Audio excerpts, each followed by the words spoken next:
Tiger news में आपका स्वागत है। आइए देखते हैं बड़ी खबरें। पहली बड़ी खबर, रिया चक्रवर्ती और कंगना रनौत। मीडिया में आजकल ये दो ही नाम सबसे ज्यादा चर्चित हैं। अब राजनीतिक पार्टियां भी इन दोनों के समर्थन में आती जा रही हैं। कांग्रेस सांसद अधीर रंजन चौधरी रिया चक्रवर्ती को बंगाल की बेटी बताते हुए उनके समर्थन में आ गए हैं, तो उधर हिमाचल प्रदेश के मुख्यमंत्री जयराम ठाकुर कंगना रनौत को हिमाचल की बेटी बता रहे हैं, तो सुशांत को बिहार का बेटा बताकर लड़ाई लड़ी जा रही है। जाहिर है, भारतीय राजनीति, समाज और देश के लिए ये खतरनाक ट्रेंड है। जिस क्षेत्रीयता को किनारे रखकर हम एक देश की बात सोचते हैं, उस सेंटिमेंट को इस तरह के संकीर्ण विशेषण से निश्चित ही चोट पहुंचेगी। दूसरी बड़ी खबर, बॉम्बे हाईकोर्ट ने इस बात पर हैरानी जताई है कि इलेक्ट्रॉनिक मीडिया पर सरकार का कोई नियंत्रण नहीं है। कोर्ट ने एक याचिका की सुनवाई के दौरान पूछा कि सरकार की तरफ से टीवी न्यूज चैनलों पर नियंत्रण क्यों नहीं होना चाहिए। याचिका में सुशांत सिंह राजपूत की मौत के मामले से जुड़े कवरेज में प्रेस को संयम बरतने के लिए निर्देश देने का भी अनुरोध किया गया। कोर्ट ने मामले में सूचना और प्रसारण मंत्रालय को भी एक पक्ष बनाया है। कोर्ट ने मंत्रालय से बताने को कहा है कि खबर प्रसारित करने के मामले में किस हद तक सरकार का नियंत्रण होता है, खासकर ऐसी खबरों के बारे में जिसका व्यापक असर होता है। हाईकोर्ट बेंच ने सुशांत मामले में जांच कर रही केंद्रीय एजेंसियों नार्कोटिक्स कंट्रोल ब्यूरो यानी एनसीबी और प्रवर्तन निदेशालय ईडी को भी पक्ष बनाया है। 3 सितंबर को बॉम्बे हाईकोर्ट ने प्रेस को सुशांत सिंह राजपूत मामले में कवरेज के दौरान संयम बरतने का निर्देश दिया था। तीसरी बड़ी खबर, 8 अक्टूबर 2019 को रफाल की शक्ति पूजा, 29 जुलाई 2020 को राफेल का गृह प्रवेश, 10 सितंबर 2020 को राफेल का राज तिलक। जी हां, फ्रांस से खरीदे गए 5 आधुनिक फाइटर जेट राफेल भारत आने के 43 दिन बाद अंबाला एयरफोर्स स्टेशन पर वायुसेना में शामिल कर लिए गए।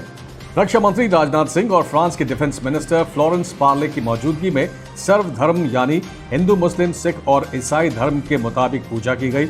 उसके बाद एयर शो हुआ जिसमें फाइटर प्लेन ने आसमान में अपनी ताकत दिखाई। फिर लैंडिंग के बाद वाटर कैनन सैल्यूट दिया गया। राइफल फाइटर जेट की अंबाला स्थित 17 गोल्डन एरो स्क्वाड्रन में औपचारिक एंट्री हो गई है। चौथी बड़ी खबर, पहले गलवान में पिटाई, फिर पैंगोंग में धुलाई, फिर चुमार में पटखनी, फिर पैंगोंग में पिटाई। एलएसी पर चीन भारत के हाथों बार बार पिट रहा है, बावजूद इसके वो अपनी नापाक हरकतों से बाज नहीं आ रहा। एक बार फिर चीनी सैनिकों ने भारतीय सीमा में घुसपैठ की कोशिश की। इस बार ये कोशिश पैंगोंग झील के पश्चिमी किनारे से हुई। 8 सितंबर को शाम 5 बजे चीन के सैनिकों ने घुसपैठ की कोशिश की। 2 मोटर बोट्स पर सवार होकर चीनी सैनिकों ने पैंगोंग झील के पश्चिमी किनारे के रास्ते भारतीय सीमा में घुसने की कोशिश की। इन 2 मोटर बोट्स पर 40 चीनी सैनिक सवार थे, जिन्होंने फिंगर 4 से आगे बढ़ने की कोशिश की। फिंगर 3 पर तैनात भारतीय निगरानी चौकी ने यह हरकत देखी और भारतीय सैनिकों को अलर्ट किया। भारतीय सैनिकों को बोट निकालने की तैयारी करते देख चीनी सैनिकों ने अपनी मोटर बोट्स वापस घुमा ली। पांचवी बड़ी खबर, सुप्रीम कोर्ट ने महाराष्ट्र में शिक्षा और नौकरियों में मराठों को आरक्षण देने वाले 2018 के कानून पर रोक लगा दी। मामला अब कॉन्स्टिट्यूशनल बेंच को सौंप दिया गया है। अब chief justice S A Bobde इसकी सुनवाई के लिए नई बेंच बनाएंगे। शिक्षा और नौकरियों में मराठों को आरक्षण देने वाले कानून की वैधता को नई याचिकाओं में चुनौती दी गई है। सुप्रीम कोर्ट ने कहा कि जिन्होंने 2018 के कानून का पहले लाभ लिया है, उन्हें परेशान नहीं किया जाएगा। 27 जुलाई को महाराष्ट्र सरकार ने सुप्रीम कोर्ट को भरोसा दिया था कि वो अलग अलग विभागों, साथ ही हेल्थ और मेडिकल एजुकेशन को छोड़कर 12% मराठा आरक्षण के आधार पर भर्ती प्रक्रिया 15 सितंबर तक आगे नहीं बढ़ाएगी। छठी बड़ी खबर, अयोध्या में बनने वाले श्री राम जन्मभूमि तीर्थ क्षेत्र ट्रस्ट के खाते से ठगों ने क्लोन चेक के जरिए 6 लाख रुपए निकाल लिए।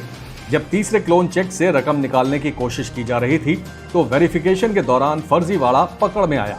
ट्रस्ट ने अयोध्या में एफआईआर दर्ज कराई है। इस मामले में साइबर सेल की भी मदद ली जाएगी। अयोध्या के डीआईजी का कहना है कि जालसाजी करने वाला महाराष्ट्र का है। पुलिस की एक टीम लखनऊ जांच के लिए गई है और एक टीम महाराष्ट्र गई है। आरोपी का खाता सीज कर दिया गया है। आरोपी ने खाते से 4 लाख निकाले हैं और 2 लाख अभी भी उसके अकाउंट में हैं। पुलिस के मुताबिक लखनऊ के एक बैंक से क्लोन चेक बनाकर 1 सितंबर को 2.5 लाख और 3 सितंबर को 3.5 लाख रुपए निकाले गए। तीसरी बार जब 9,86,000 रुपए के फर्जी चेक से पंजाब नेशनल बैंक से पैसे निकालने की कोशिश की गई तो मामला पकड़ में आया। सातवीं बड़ी खबर, केंद्र सरकार के 3 कृषि अध्यादेशों को किसान विरोधी बताते हुए हरियाणा के कुरुक्षेत्र में हजारों किसान गुरुवार को सड़कों पर उतर आए। भारतीय किसान संघ और अन्य किसान संगठनों ने कुरुक्षेत्र के पीपली में राष्ट्रीय राजमार्ग को जाम कर दिया। भारतीय किसान संघ ने दावा किया कि पुलिस ने प्रदर्शनकारियों को तितर बितर करने के लिए लाठीचार्ज किया। किसान केंद्र सरकार के उन 3 अध्यादेशों का विरोध कर रहे हैं जो कि मंडियों और किसानों से जुड़े हुए हैं। केंद्र सरकार ने 3 अध्यादेशों के जरिए फसलों के खरीद संबंधी नए नियम बनाए हैं, जिससे किसान नाराज हैं। पहले अध्यादेश के मुताबिक अब व्यापारी मंडी से बाहर भी किसानों की फसल खरीद सकेंगे। पहले किसानों की फसल को सिर्फ मंडी से ही खरीदा जा सकता था। वहीं केंद्र ने अब दाल, आलू, प्याज, अनाज, एडिबल ऑयल को आवश्यक वस्तु के नियम से बाहर कर इसकी स्टॉक सीमा खत्म कर दी है। इन दोनों के अलावा केंद्र सरकार ने कॉन्ट्रैक्ट फार्मिंग को बढ़ावा देने की भी नीति पर काम शुरू किया है, जिससे किसान खासे नाराज हैं। 8वीं बड़ी खबर, रेटिंग एजेंसी क्रिसिल ने कहा है कि कोरोना वायरस के चलते FY21 में भारतीय अर्थव्यवस्था में 9% की गिरावट आएगी। मई में क्रिसिल ने अर्थव्यवस्था के 5% की दर से गिरने का अनुमान लगाया था। क्रिसिल का कहना है कि सरकार ने 20 लाख करोड़ के पैकेज का ऐलान तो किया, लेकिन वास्तविक खर्च GDP के 2% से भी कम है, जिससे स्थिति सुधर नहीं पाई है। हाल ही में आधिकारिक आंकड़ों में बताया गया था कि वित्त वर्ष 2020-21 की पहली तिमाही में GDP में 23.9% की गिरावट हुई है। क्रिसिल का कहना है कि सितंबर में दूसरी तिमाही की GDP में 12% की गिरावट का अनुमान है। 9वीं बड़ी खबर, बॉलीवुड अभिनेता और बीजेपी के पूर्व सांसद परेश रावल को नेशनल स्कूल ऑफ ड्रामा का प्रमुख बनाया गया है। 65 वर्षीय अभिनेता रावल को राष्ट्रपति रामनाथ कोविंद ने NSD का अध्यक्ष नियुक्त किया है। गौरतलब है कि NSD के अध्यक्ष का यह पद 2017 से खाली था। पद्मश्री से सम्मानित परेश रावल राष्ट्रीय फिल्म पुरस्कार के साथ कई अन्य अवार्ड भी जीत चुके हैं और कई हिट फिल्में भी दे चुके हैं। 10वीं बड़ी खबर, चेन्नई सुपर किंग्स के पेसर दीपक चाहर कोरोना से रिकवर होने के बाद वापस टीम में लौट आए हैं। दीपक चाहर पिछले महीने कोविड-19 पॉजिटिव पाए गए थे। 19 सितंबर से शुरू होने वाले IPL से पहले चाहर का फिटनेस टेस्ट होगा। दीपक चाहर का कार्डियो टेस्ट भी होगा। चेन्नई सुपर किंग्स के एक अन्य खिलाड़ी ऋतुराज गायकवाड़ भी आइसोलेशन में हैं। उनके कुछ दिनों में टीम के साथ जुड़ने की संभावना है। उम्मीद है कि गायकवाड़ अबू धाबी में IPL के ओपनिंग मैच में डिफेंडिंग चैंपियन मुंबई इंडियंस के खिलाफ मैदान में उतरेंगे। चेन्नई सुपर किंग्स कोरोना की मार झेल रही है। खिलाड़ियों के अलावा 11 अधिकारी भी कोरोना पॉजिटिव पाए गए हैं।